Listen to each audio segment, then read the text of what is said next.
जय श्री कृष्णा। आज मंगलवार के दिन आइए सुनते हैं कथा राम भक्त हनुमान की। भगवान राम और हनुमान जी का संबंध अनोखा है। दोनों का प्रेम अटूट है। यानी राम और बजरंगबली के दो शरीर होते हुए भी आत्मा एक है। इसके बारे में एक दिलचस्प कथा कही जाती है।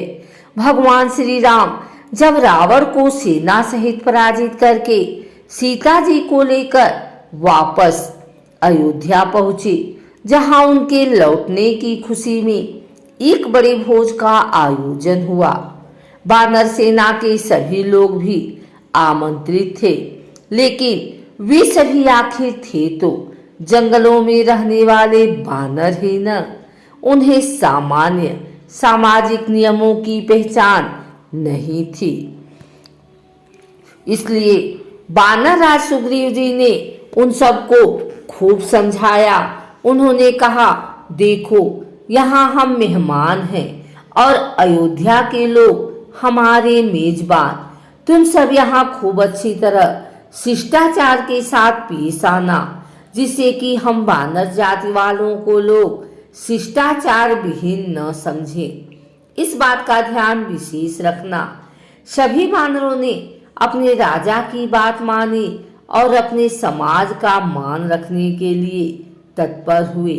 तभी एक वानर आगे आया और हाथ जोड़कर वानर राज सुग्रीव से कहने लगा, प्रभु, हम प्रयास तो करेंगे कि अपना आचार व्यवहार अच्छा रखें, किंतु हम ठहरे बंदर, कहीं भूल चूक भी हो सकती है। तो हो सकता है कि अयोध्या वासियों के आगे हमारी छवि अच्छी नहीं रहे। इसके लिए मैं प्रार्थना करता हूँ कि आप किसी को हमारा अगुवा बना दें, जो न सिर्फ हमें मार्गदर्शन देता रहे, बल्कि हमारे बैठने आदि का प्रबंध भी सुचारू रूप से चलाए। कहीं किसी वस्तु के लिए वानर आपस में लड़ने भिड़ने लगे तो हमारी छवि धूमिल हो सकती है। उस बुद्धिमान वानर की बात सुनकर वानरों में सबसे ज्ञानी और श्री राम के सर्वप्रिय तो हनुमान को सभी का अगुवा बना दिया गया।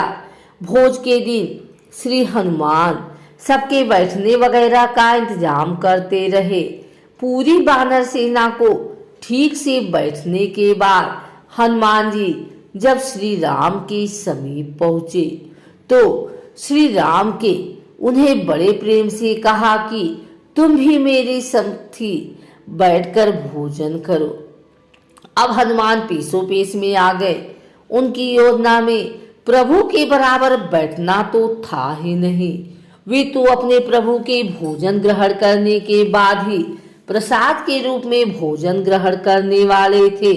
उनके लिए ना तो बैठने की जगह ही थी और ना ही भोजन परोसने के लिए कीली का पत्ता था।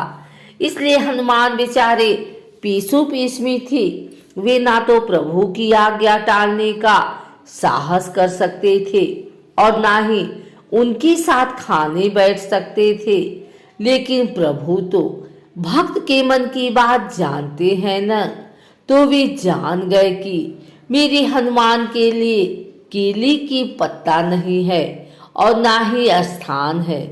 तब उन्होंने अलौकिक कृपा से अपने साथ हनुमान के बैठने के लिए स्थान बना दिया। जिन्होंने इतनी बड़ी संसार की रचना की हो, उन्हें जरा से और स्थान की रचना कर दी। लेकिन प्रभु ने केले का एक अतिरिक्त पत्ता नहीं बनाया। इसकी बजाय भगवान ने कहा, हे मेरे प्रिय अति प्रिय छोटे भाई और पुत्र की तरह दुलारे हनुमान, तुम मेरे साथ मेरे ही केले के पत्ते में भोजन करो, क्योंकि भक्त और भगवान एक ही हैं। कोई हनुमान को भी पूजे तो मुझे ही प्राप्त करेगा। भगवान का यही कथन अद्वैत यानी एकीवरवाद का मूल दर्शन है। इस पर श्री हनुमान जी बोले, हे प्रभु, आप मुझे कितनी ही अपने बराबर बताएं, मैं कभी आप नहीं होऊंगा। ना तो कभी हो सकता हूँ और ना ही होने की अभिलाषा है।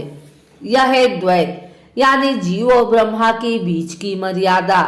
मैं सदा सर्वदा से आपका सेवक हूँ और रहूंगा। आपके चरणों में ही मेरा स्थान था और रहेगा। मैं आपके साथ खाना ही नहीं खा सकता।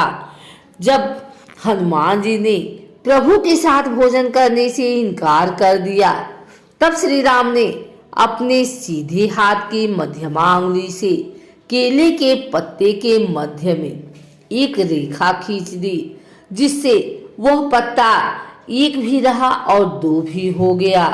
एक भाग में प्रभु ने भोजन किया और दूसरे अर्ध में हनुमान जी को भोजन कराया।